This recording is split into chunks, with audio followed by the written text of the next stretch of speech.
Hello everyone welcome back to my channel Shikha blogs.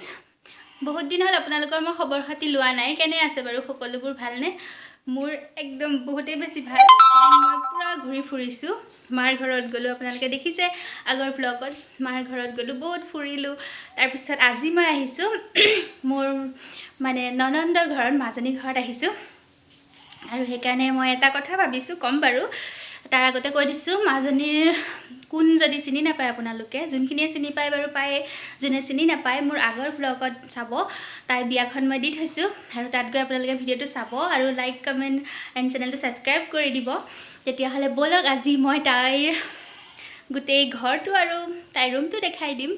তেতিয়া হলে চাবলৈ ইচ্ছা কৰে চাগে ন যোনে যোনে কৰে বা কবচোন আৰু কেনেকুৱা লাগিল জনাব। তেতিয়াহলে বলক ভিডিওটো আৰম্ভৰ পৰা ষ্টাৰ্ট কৰিছো। এইটো হৈছে তাইৰ ৰুম। মই এটা এটাকৈ সব বস্তু দেখাই গৈ আছো বাৰু। এখন হৈছে ড্ৰেছিংখন,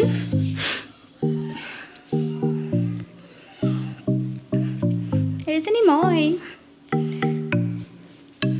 জাল আলনা ঢাল। এইটো ডিজাইনটো কেনেকুৱা লাগিছে জনাবচোন।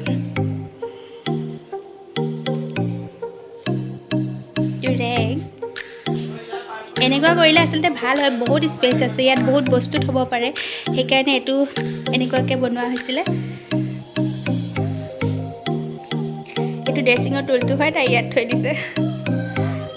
আৰু এখন তাইৰ বিছনাখন।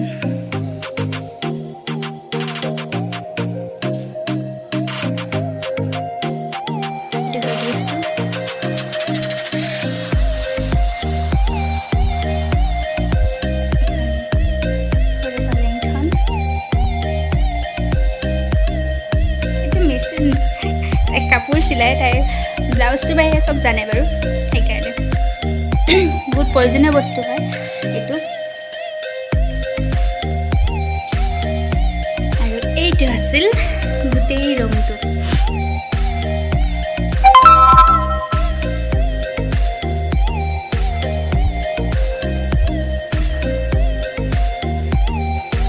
দেখিলেনে বাৰু কেনেকুৱা লাগিল আপোনালোকে প্লিজ জনাব নাপাহৰিব। সকলোৱে আশা কৰি আছিল, মোক কৈছিলো কোনোবাই বাৰু যে ৰুমটো সবে চাব বিচাৰে, সেইকাৰণে আজি মই ভিডিওটো বনাই দিলো।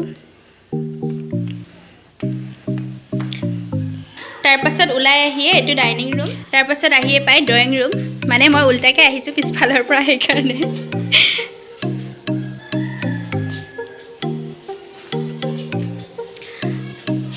তাই সোফাটো কেনেকুৱা লাগিছে কবচোন কমেন্টত যদি ভাল লাগিছে। এইটোৰ তাই ককাইকৰ ষ্টাইল মানে ডিজাইনটো দিছিলে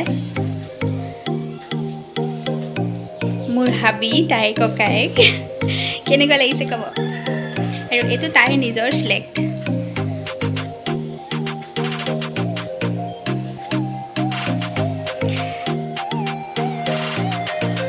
তাইৰ বেষ্ট ফ্ৰেণ্ড বৰ্ষা।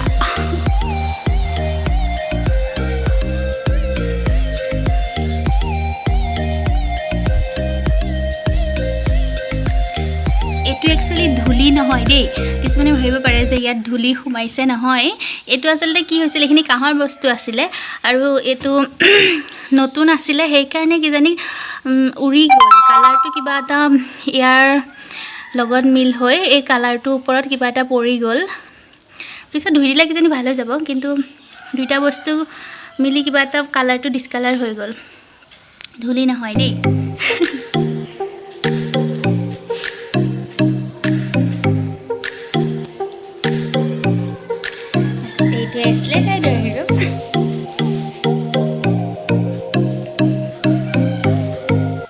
ৰুমটো দেখালো কেনেকুৱা লাগিল বাৰু লাষ্টত জনাব। আৰু আমি এতিয়া আহি গ'লো বাগানৰ মাজলে।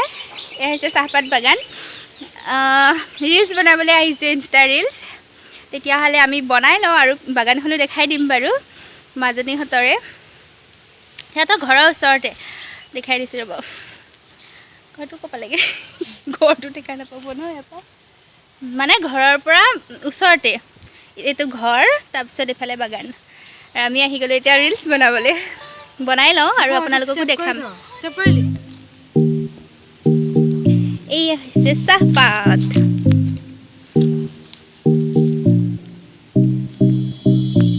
এতিয়া পাতবিলাক নাই বাৰু পুৰা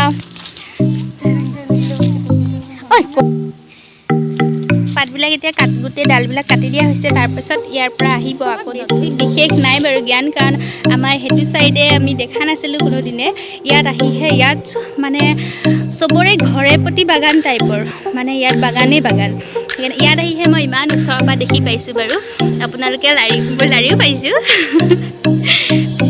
এয়া হৈছে চাহপাত বাগান আমাৰ নগাঁও চাইডৰ মানুহৰ কাৰণে কৈছোঁ আমিতো নাই পোৱা ন ইমান ওচৰৰ পৰা লাৰি এইখনে আছিল বাগান আমাৰ এই দুজনীও কোনটো ৰিলছ বনাম গান বিচাৰি আছে